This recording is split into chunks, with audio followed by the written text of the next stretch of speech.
Welcome to the Golden State Media Concepts, America's Still Beautiful podcast, a weekly news podcast covering all the top positive and uplifting news stories. Are you tired of the same old news?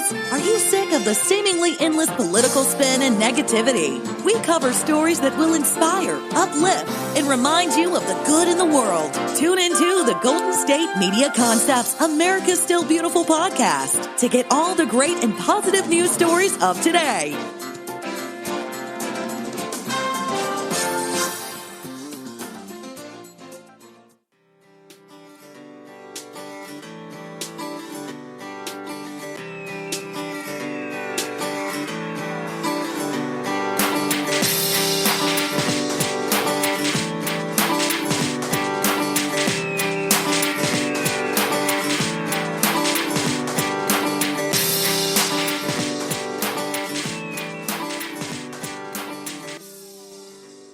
Thank you for tuning in to the GSMC America's Still Beautiful podcast, brought to you by the GSMC Podcast Network.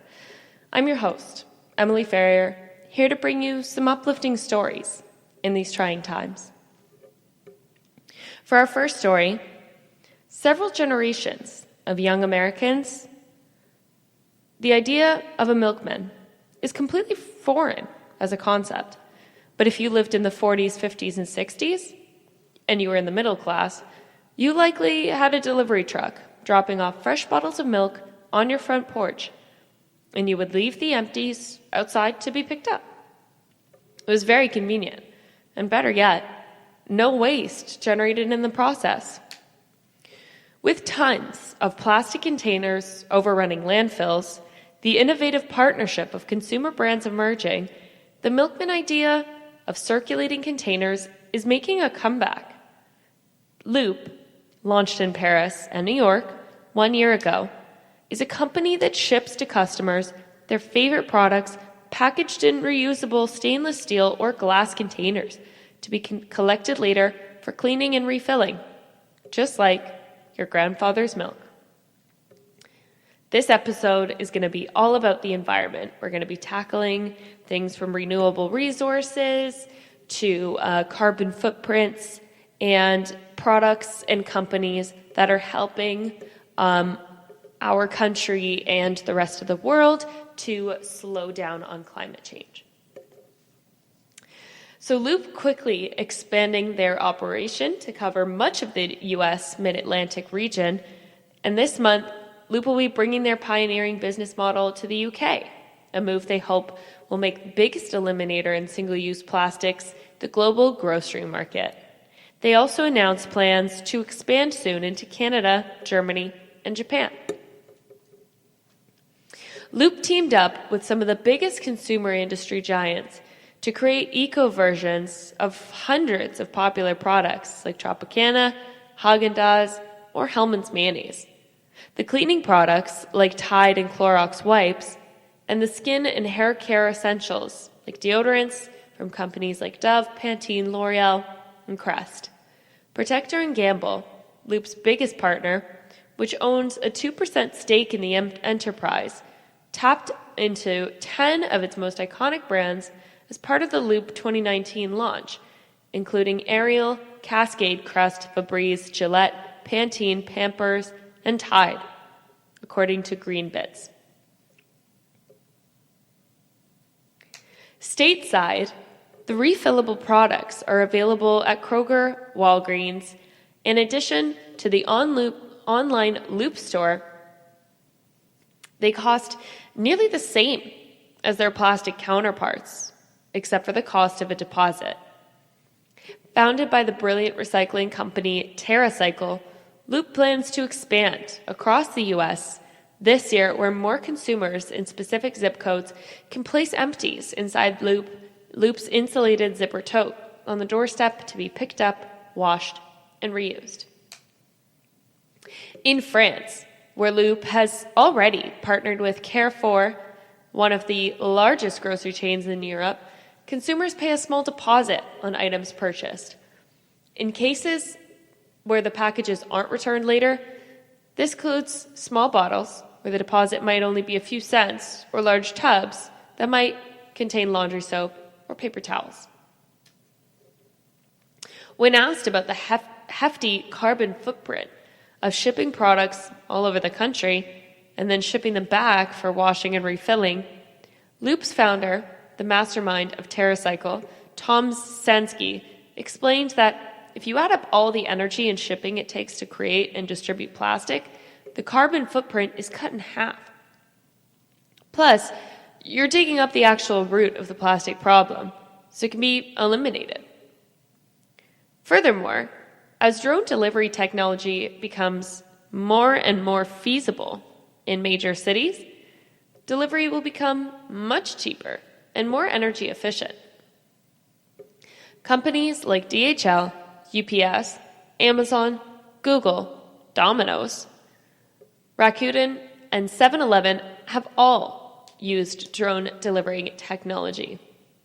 According to the Business Insider 2018 to 2020 report on online grocery shopping, 10% of consumers utilize online grocery store options, while the market value of these services doubled from $12 billion in 2016 to $26 billion in 2018, and it shows no sign of slowing down.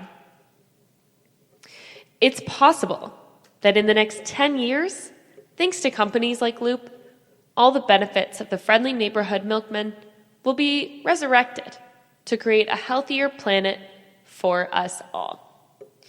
If you haven't heard of Loop, you can always check out their website. But here's kind of a basic idea of how Loop works, how it delivers and replenishes all the products that you enjoy and need from the brands that you trust. So first stop, you shop. You shop for the leading brands, now reimagined to be waste-free and exclusively available through Loop. There are no monthly membership fees for subscriptions. You just pay a small, fully refundable, one-time deposit to borrow the package. Then you receive. You receive your durable products in our exclusively designed Loop Tote, a breakthrough zero-waste delivery system that eliminates disposable, single-use shipping materials. So you can say goodbye to the stack of cardboard boxes, bubble wrap, and ice packs. I have always noticed that eco-friendly products come shipped in bubble wrap and plastic, and I just find it very ironic. I think that should stop. Then you enjoy. Enjoy the products redesigned with innovative new features, unparalleled materials, and counter-worthy aesthetics. Designing for refuse allows our products partners to completely reinvent the packaging and products, what they should look and feel like, and even what they can do. And then we pick up. No need to trash, recycle, or clean. As you finish enjoying your products, simply place your used products back in the Loop Tote and schedule a free pickup from your house. Loop's state-of-the-art cleaning technology will then clean and refill. They hygienically clean the empty packages that you send back so that they're ready for reuse. You can have the option to set your favorite products to auto-refill when returned, so you never have to worry about adding them to your shopping list. Loop is really making it easy to be much more eco-friendly and reduce your personal carbon footprint. And I think more companies should be doing stuff like this. It's just such a simple solution that benefits not only the brands, as it's making them more accessible, but it benefits us all. I think it's really wonderful that they're doing this, and I think it would also be pretty simple for many companies to adopt the same features. I mean, realistically, shouldn't we all be working towards a cleaner tomorrow? And Loop is doing that very simply. This sounds like an ad for Loop. It's not. They're not paying me to read this. I just think that it's a very fantastic service that we should really all be using. So if you can afford Loop, if you can make Loop happen, please, switch to it. It will help. When we come back from the break, we're going to talk about a canal system in Amsterdam, and then we're going to bring it back to the Americas, don't you worry, when we come back from the break. So stay tuned. The GSMC Life and Happiness podcast takes you on a journey of exploration. We'll discuss tried and true methods alongside the latest trends of how to best live your life to its fullest and happiest. From psychology to meditation, science to self-help books, the GSMC Life and Happiness podcast will help you to discover what makes you happy and how you can live life being the best you possible. Download the GSMC Life and Happiness podcast on iTunes, Stitcher, SoundCloud, Google Play, or anywhere you find podcasts. Just type GSMC in the search bar.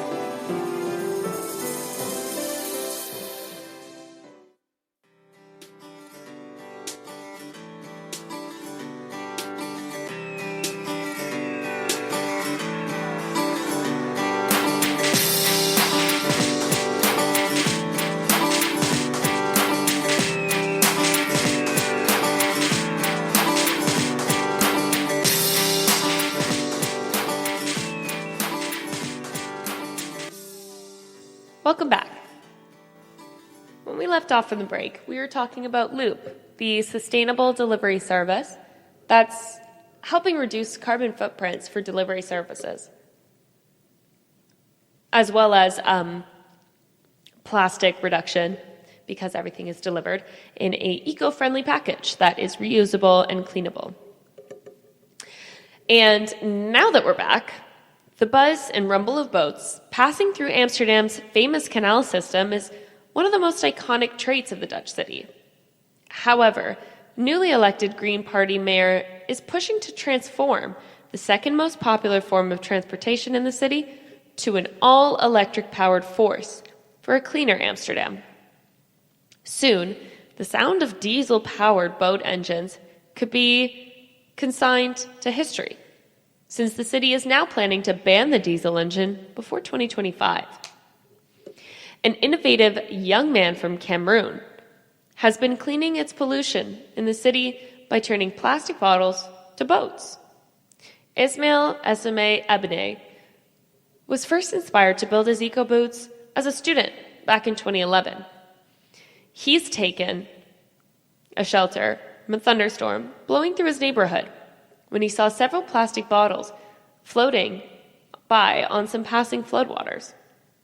Then, he built a boat from plastic bottles collected from around town and waited to test it until another storm blew.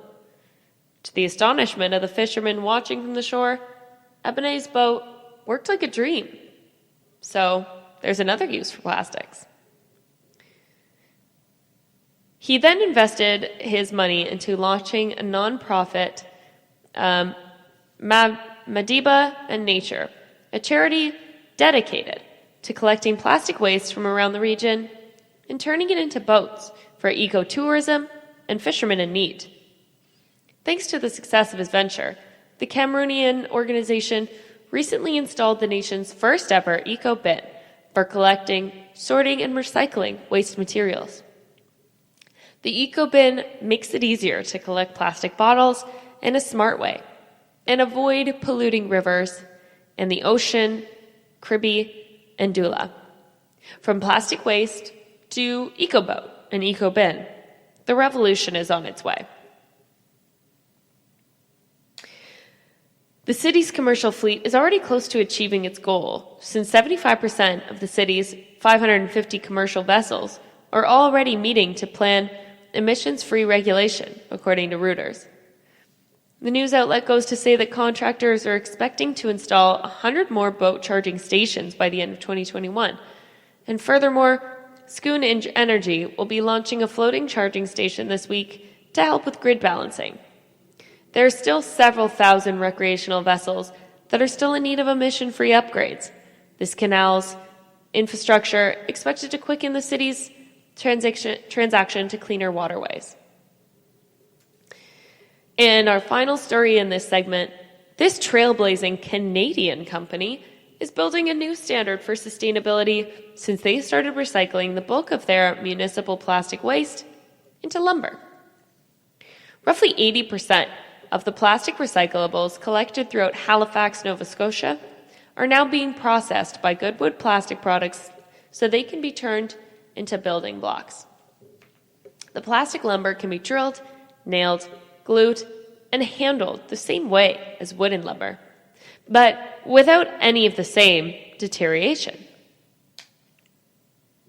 The other 20% of municipal plastics are reportedly being sent to other Canadian recycling markets, but Halifax Solid Waste Division Manager Andrew Philippopoulos says the provincial legislators are particularly grateful for Goodwood's initiative. We are very fortunate here in Nova Scotia to have the local company taking the material, he told CBC's Information Morning. Without them, I think we'd find it challenging to find a market for a lot of plastic packaging that we're collecting. Goodwood also made a name for themselves way back in December when they partnered with a Sobeys grocery store in order to create one of the nation's first parking lots made from entirely post-consumer plastics saved from local landfills. Although the bulk of Goodwood's recycling plastic comes from single-use bags, they also process food jars and other common consumer packaging. Thus far, CBC says that the lumber has been used to make everything from from picnic tables and park benches to agricultural posting and guardrail stretches, and the Goodwood Vice President, Mike Chassie, says he hopes that business model will inspire other regions to launch similar ventures. We can take this business, the knowledge, and our skills, and we can export it and take it to other places, he told the news outlet. Post-consumer plastic is not going away, so we need to continue to find ways to give it new life so it becomes a resource instead of a waste. That's wise thinking. And if this place in Nova Scotia, this one man in Cameroon, and Amsterdam can do it, why not America? Think about the amount of consumer plastics that you use in a week. I think as a challenge to yourself, try to keep a tally. Keep a tally of every time that you use single plastic or consumer plastic. So that's like a shampoo bottle or a plastic bottle that you're drinking a beverage out of. Anytime you have anything wrapped in plastic, such as, like, that's the way that a lot of grocery stores package their vegetables rather than having them loose. Anytime you unwrap anything from plastic, I want you to keep a little tally of that. And anytime you finish up, like a cleaning product or something that's in a plastic bottle that you put into the recycling bin, just take a little tally of that.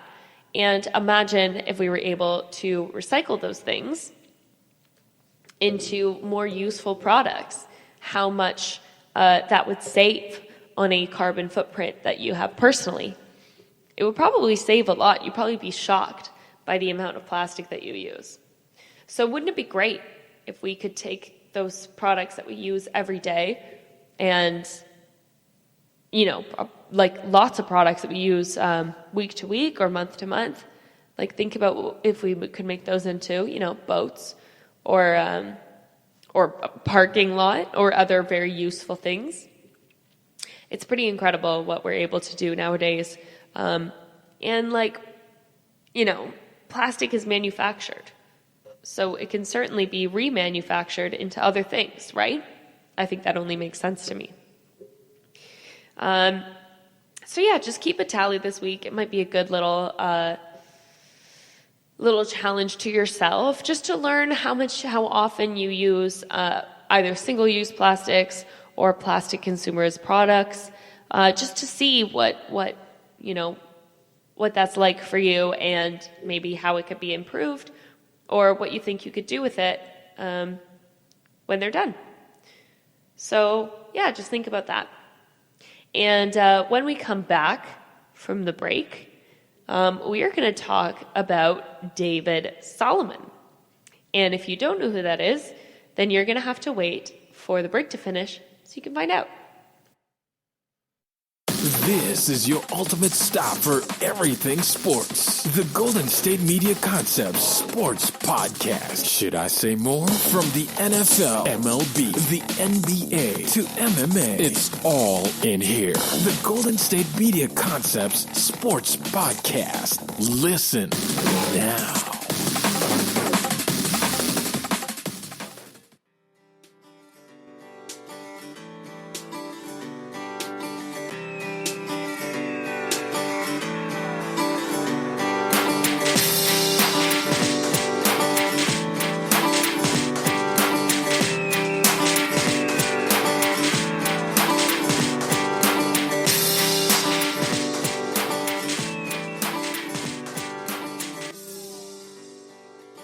Welcome back. Before the break, we were talking about single-use plastics and the efforts that some people are making to recycle them and turn them into more usable products. And that's kind of all over the world, but we were particularly talking about a province in Canada, our Northern American brothers. So David Solomon, chief executive of Goldman Sachs, recently wrote an editorial to the Financial Times in which he laid out the premise behind $750 billion plan for a decade of investing, financing, and advisory activity that will exclusively cover 9 climate-critical areas, such as renewable energy, sustainable agriculture, and carbon reductions. With this move, Goldman Sachs becomes the first major U.S. bank to prohibit financing for Arctic oil drilling and the first to establish explicit limits on financing for the oil and gas sector. Companies have traditionally treated sustainability as a peripheral issue, writes Solomon in the Financial Times. Focusing narrowly on the way they manage their impact on the environment, we don't have the luxury of that limited perspective anymore. The evidence of climate change is clear, and people in both developed and developing countries are questioning the ability of their economies to reward their hard work. And he's absolutely right. Solomon and Goldman Sachs believe that transportation, the largest carbon-emitting sector in the world economy, must be absolutely a priority, while also mentioning affordable education and retraining investments, and investments in sustainable agriculture, the details in which he didn't really mention in his short piece. Goldman Sachs stated in the past, as part of its commitment to the 9-sector plan, will neither finance nor advise any project that directly supports new upstream Arctic oil exploration for development. Also included was a similar commitment to refuse all financing and support for coal-fired power plants, unless they also include modern carbon capture technology to the degree of emissions are offset. In a joint statement from the Syria Club and Rainforest Action Network, they said that the bank's fossil finance policy is now the absolute strongest amongst the big 6 U.S. banks. Saving money, saving the earth. Important in their investing blueprint is a focus on climate goals that have a definable and measurable metric. This will allow Goldman Sachs partners to accurately track the environmental progress of such pathways, as well as the financial growth, potential, and measurable returns which Solomon insists is a primary focus. Capital must be developed to those opportunities that have the greatest potential for success. And we must generate strong returns on invested capital to serve those saving for retirement, writes Solomon in the Financial Times. This is because retirement is a vitally important source of investment capital and is one of the most reliable metrics for economic strength. Here, classic economics meld with climate activism in an interesting way that can help everyone involved to achieve their goals. People who care most about climate change, the Swedish activist and Time magazine's Person of the Year, Greta Thunberg, for example, often remark that the previous generation has sacrificed the environment and the climate for their children's generation in order to maximize profit for material possession or some variation of the same thing. Such focus can now be used to rev the engine of solution-based startups and industries. Consumer buying, as much weaker marker of the economic strength and resilience than savings, investment, and production, as Solomon points out, which goes hand in hand with those acting to reduce carbon emissions. Like a steady saver, they would rather sacrifice time, capital, and pleasure now so as to able to continue to enjoy them for years to come. This blending of mutual long-term planning can not only promote a stronger economy, but a more sustainable world with a more stable climate.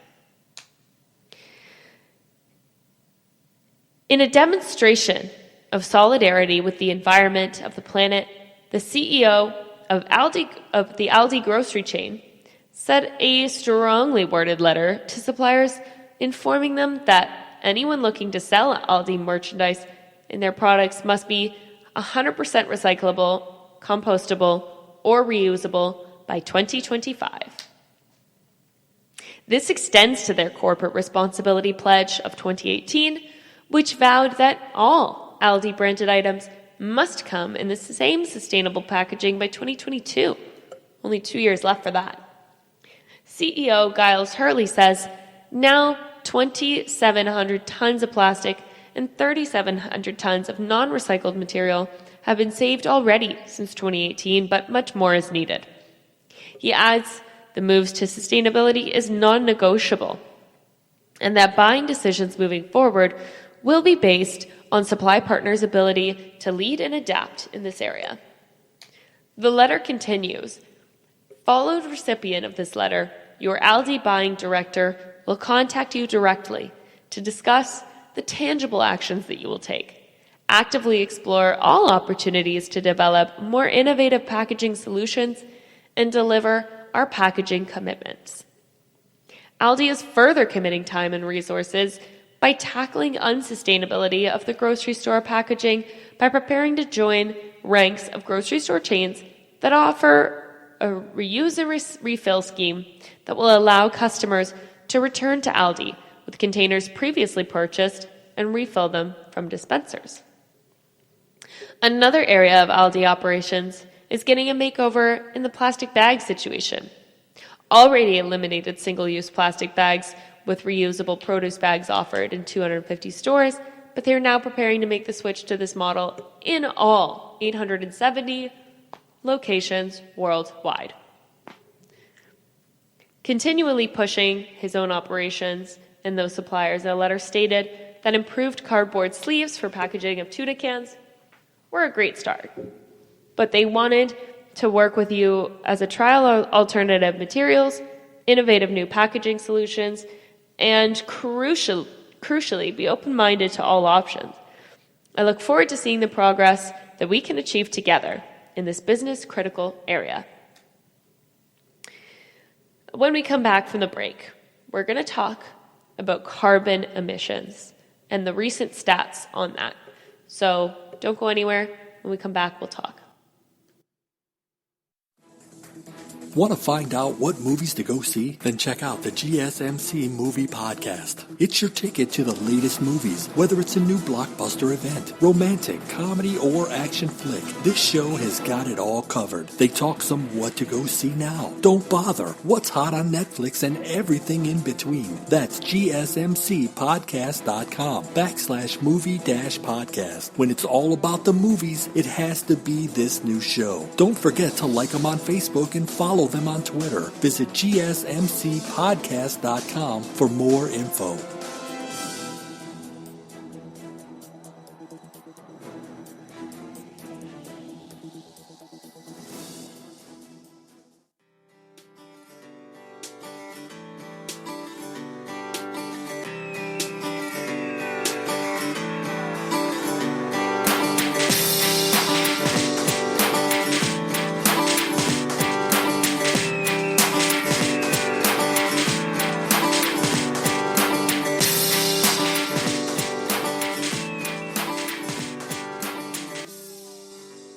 Welcome back.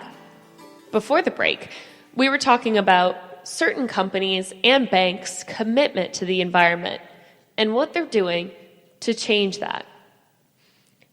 So we were talking about Aldi and Goldman Sachs. And now, carbon emissions from the world's power sector reportedly fell by 2% in 2019, the single largest drop in electrical CO2 production since 1990.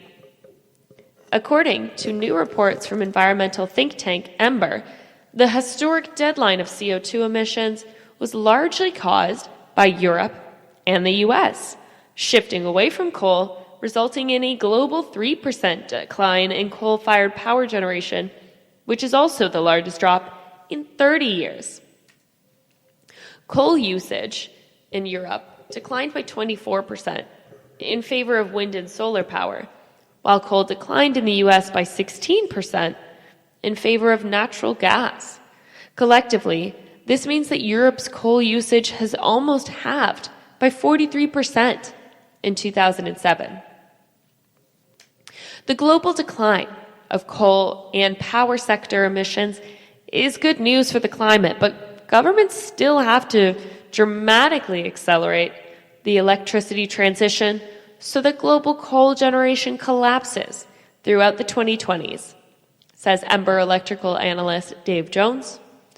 To switch from coal into gas is just swapping one fossil fuel for another.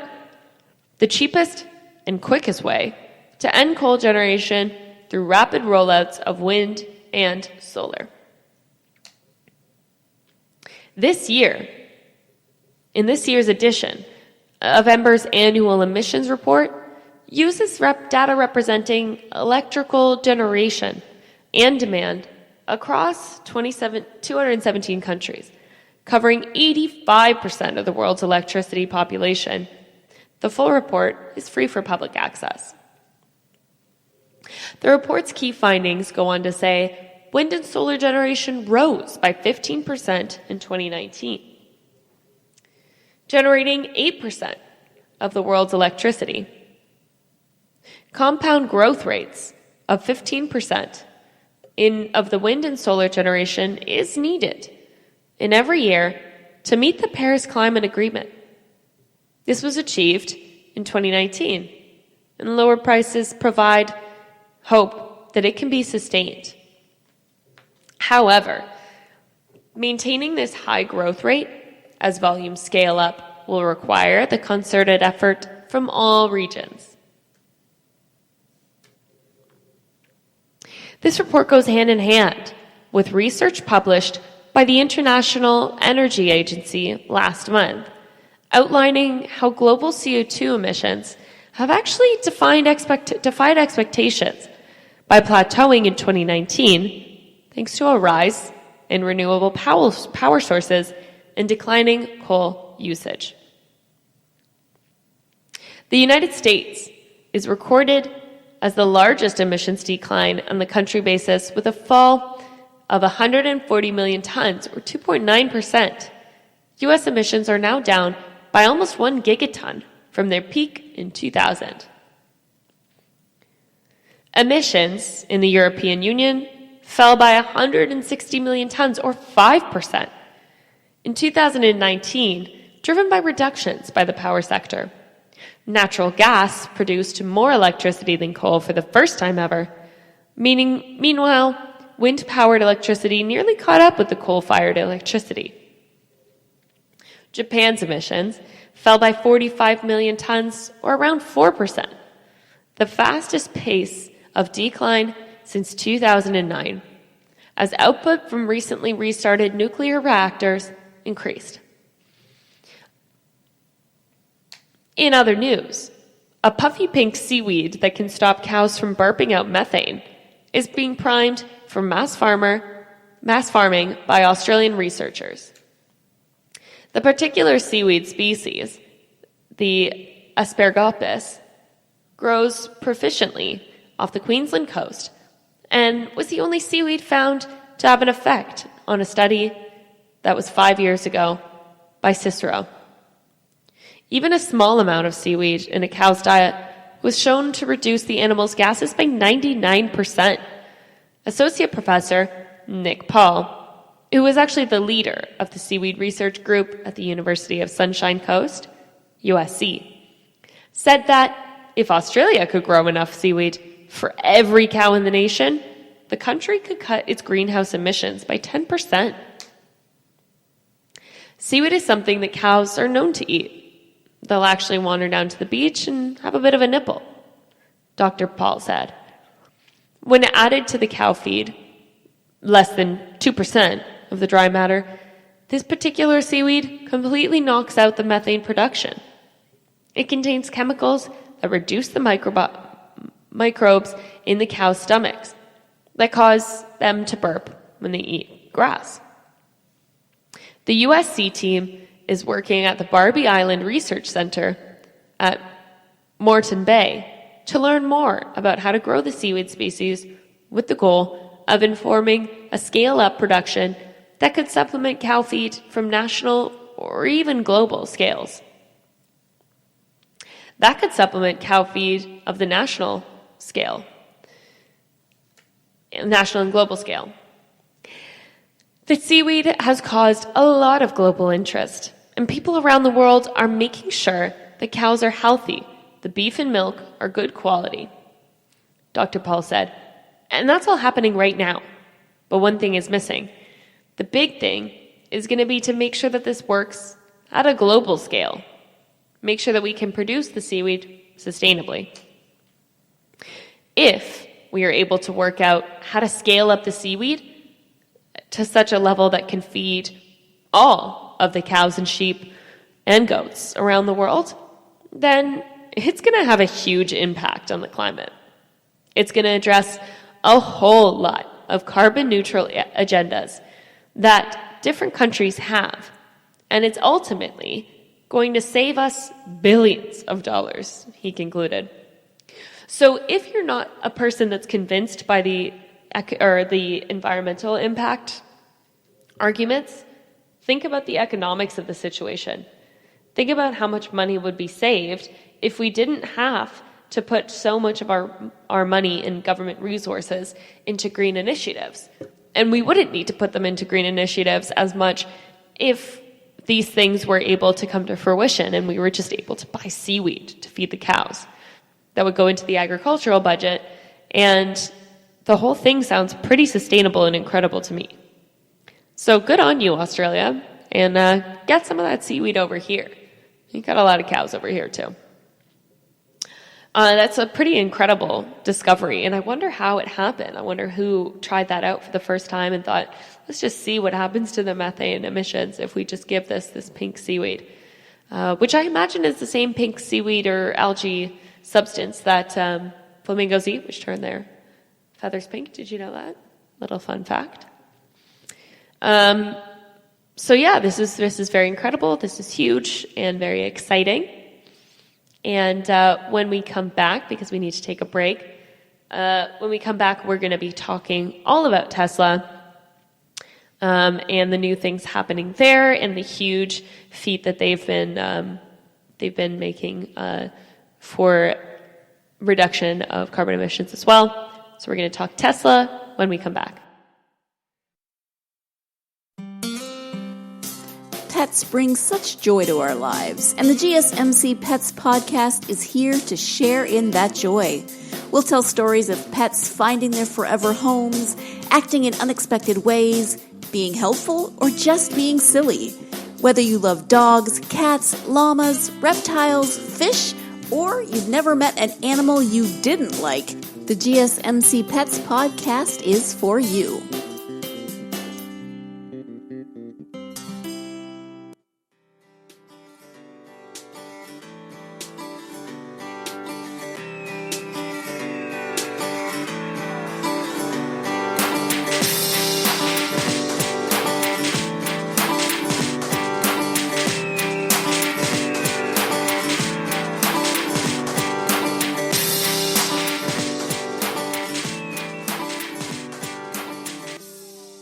Welcome back. Before the break, we were talking about seaweed and how it stops some methane emissions from cows. And now, Tesla has just become the first electric vehicle manufacturer to have assembled 1 million vehicles, an impressive feat for an automotive company that only released its first consumer car 12 years ago. Tesla CEO Elon Musk congratulated his workforce on the exciting milestone by publishing a photo of the company's new Model Y to Twitter this week. Since Tesla debuted the Roadster back in 2008, they've gone to release the Model S, the Model X, and the Model 3. Can you keep up with that logic? The company now plans on shipping the pre-ordered Model Ys to the public months ahead of their original fall 2020 deadline. According to the company's January earnings report, they hoped to ship 500,000 cars worldwide during the coming year. Based on Tesla's cumulative sales, they finally overtook Chinese automaker BYD in December to become the world's largest electric automaker. Now, with the company's current production rate averaging an estimated 40,000 new cars every month, the EV trailblazer is set to be even bigger. So here's a little look on 2020's renewable energy industry outlook, exploring renewable energy policy and the innovative trends. So we're going to talk about that in a minute.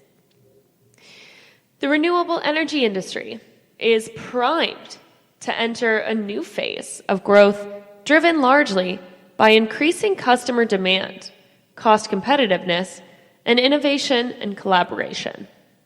But challenges surrounding trade and tariff policy require the industry to prioritize risk-mitigated tactics. Our 2020 Renewable Energy Industry Outlook explores what it will take for companies to thrive in the year ahead. This comes from Deloitte.com. Renewable energy industry is primed for continued growth. For the first time ever, in April 2019, renewable energy outpaced coal by providing 23% of U.S. power generation, compared to coal's 20% share. In the first half of 2019, wind and solar together accounted for approximately 50% of total U.S. renewable electricity energy, displacing hydroelectric power's dominance. Declining costs and rising capacity factors for renewable energy sources, along with increased competitiveness for battery storage, drove growth in 2019. In the first half of the year, levelized costs of onshore wind and utility-scale solar declined by 10% and 18% respectively, while offshore wind took the 20% dip. The greatest decline was lithium-ion battery storage. which fell 35% during the same period. This steady decline of prices for battery storage has begun to add valuable to the renewables, making intermittent wind and solar increasingly competitive with traditional dispatchable energy sources. This renewable energy sector saw significant demand from the most marketable statements. Overall consumer sentiment remained positive.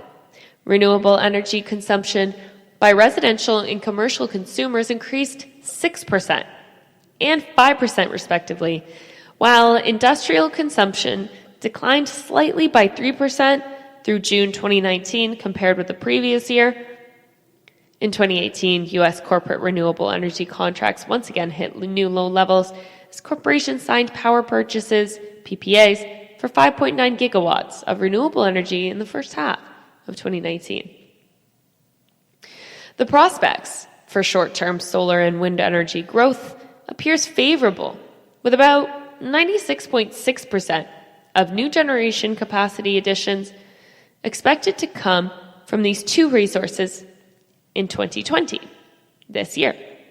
With several states increasing their renewable portfolio standards in 2019, the industry will likely see a mandatory RPS-driven procurement growth through the mid-2020s, while voluntarily demand will continue to hit new low levels.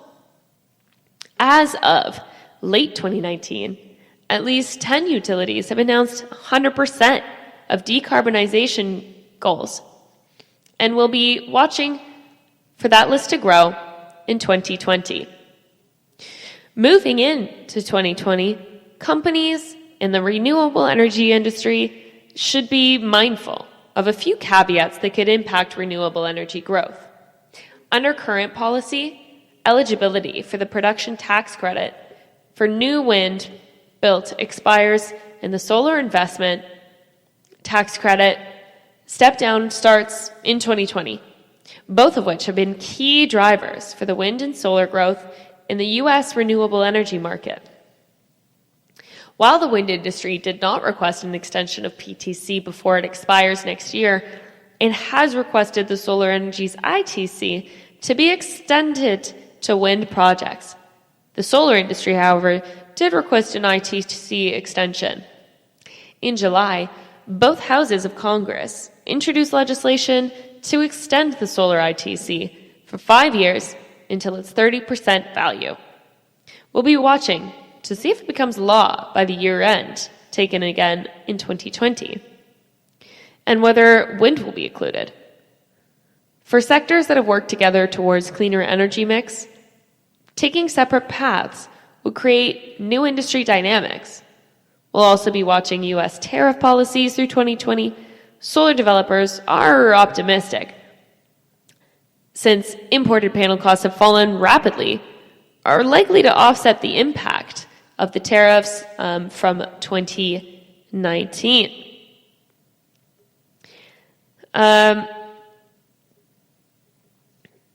That's good news for growth, as long as new tariffs are not imposed. However, the U.S. government expanded tariffs on Chinese imports, most recently including bifacial solar modules, and is considering increasing tariff amounts on those.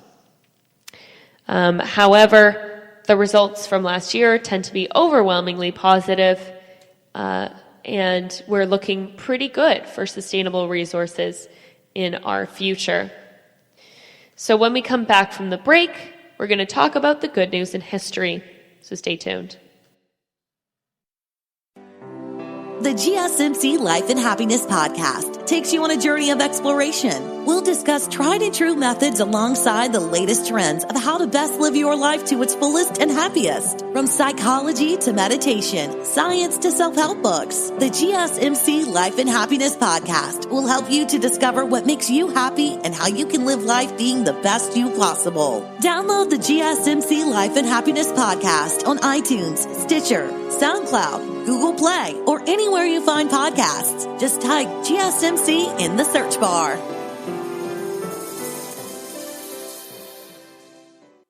4.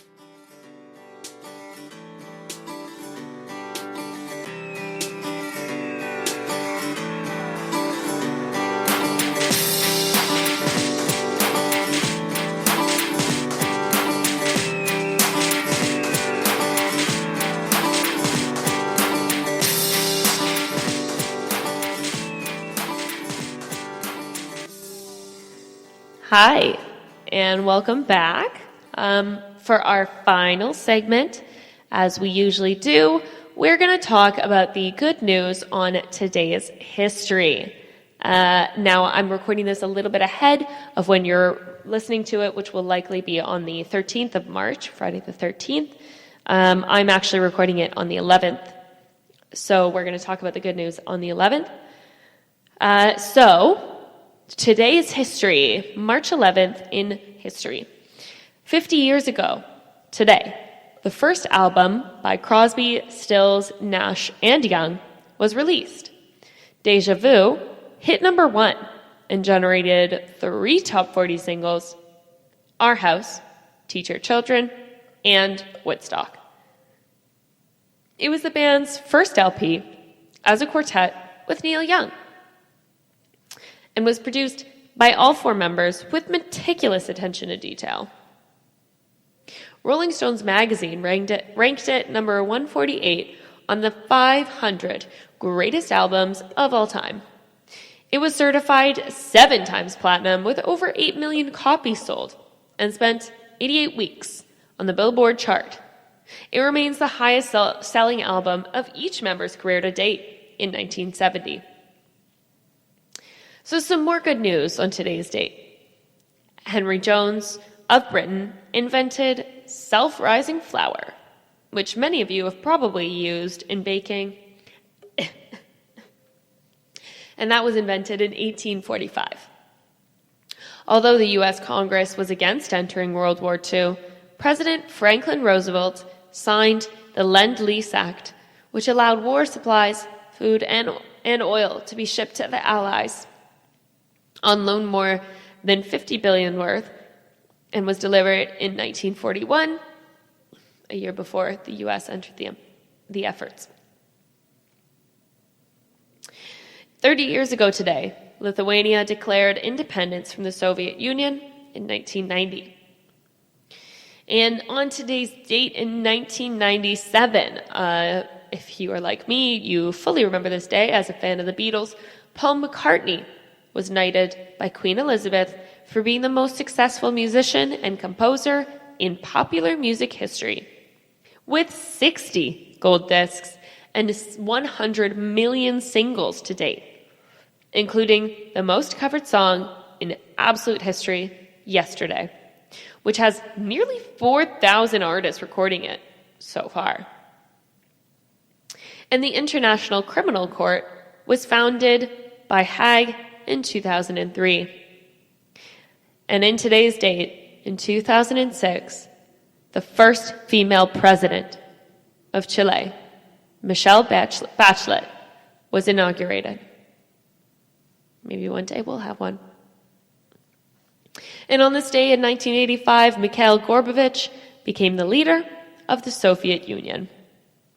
His politics of glasnost, openness, and perestroika, restricting, in his negotiations with President Reagan over strategic nuclear arms contributed to the end of the Cold War and ended the Communist Party's hold on governing, inadvertently led to the dissolution of Soviet Union, and won him the Nobel Peace Prize. Born in the Ukraine to a Ukrainian-Russian peasant family, Gorbachev still lectures today and is involved in strengthening democratic politics in Russia and elsewhere. And also on today's date, happy 86th birthday to the incomparable Sam Donaldson, an ABC News reporter, news anchor, and White House correspondent, who spent 46 years in journalism, often a thorn in the sight of public figures like U.S. presidents. He was born in 1934. Again, in today's history, 48 years ago today, Harry Nilsson finished a 4-week run at number 1 on the U.S. chart with his versions of Without You, with keyboards by Gary Wright. His voice track was recorded in a single take, and his performance won Nilsson his 2nd Grammy Award. And you can watch the iconic version below. It's from 1972. The singer-songwriter, musician, died at age 52 of heart failure after producing a successful body of work without ever touring. It included the original children's animated story, The Point, With Me and My Arrow, and 2 more #1 hit singles, Coconut, Everybody's Talkin'. Another hit was a version of Nilsson's One, released by 3 Dog Night. The Beatles were once again asked in a press conference who their favorite American group was, and they answered Nilsson. And John Lennon was one of his best friends. And on this day, in 1977, after gunmen held 3 buildings in Washington, D.C. during a 39-hour siege, all 149 hostages were freed, thanks to ambassadors from 3 Islamic nations, Egypt, Iran, and Pakistan. They courageously intervened with police, reading to the 12 Hanafi Muslim gunmen passages from the Quran to demonstrate Islam's compassion and mercy, urging them to surrender. The bravery of these men is unbelievable. I really admire hostage negotiators. I just think, wow, they are really something else, aren't they? Can you imagine the bravery that it would take to do that?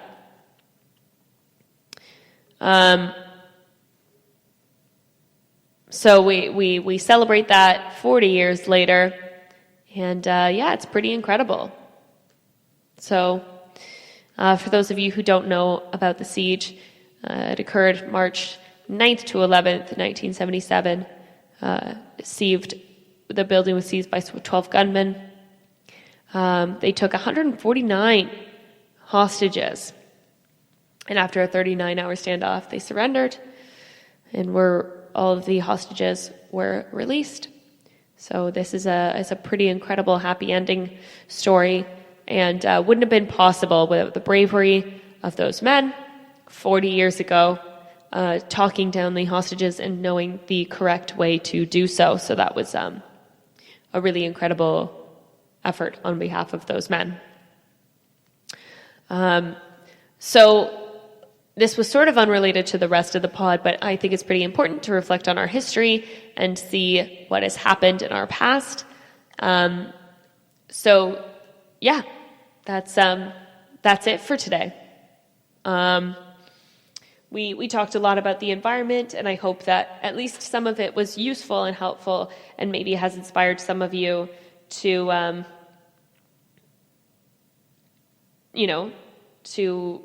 maybe take up some environmental feat of yourselves, and maybe help yourself be held accountable for your carbon footprint, and maybe to change it a little bit if you can.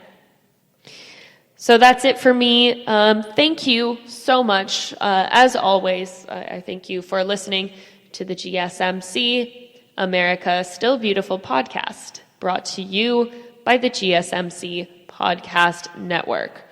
I'd like to ask that you please remember to subscribe to the show and write us a nice review and rate the episode. And please follow us on Facebook, Twitter, and Instagram. Thank you, and good night. You've been listening to the Golden State Media Concepts America Still Beautiful podcast, part of the GSMC Podcast Network. You can find this show and others like it at www.gsmcpodcast.com. Download our podcasts on iTunes, Stitcher, SoundCloud, Google Play, or anywhere you find podcasts. Just type in GSMC to find all of our shows. From the GSMC Podcast Network, from social media news to marketing news, and even weird news, the GSMC Podcast Network has you covered. You can also follow us on Twitter and Facebook. Thank you, and we hope you have enjoyed today's episode of the Golden State Media Concepts America Still Beautiful podcast.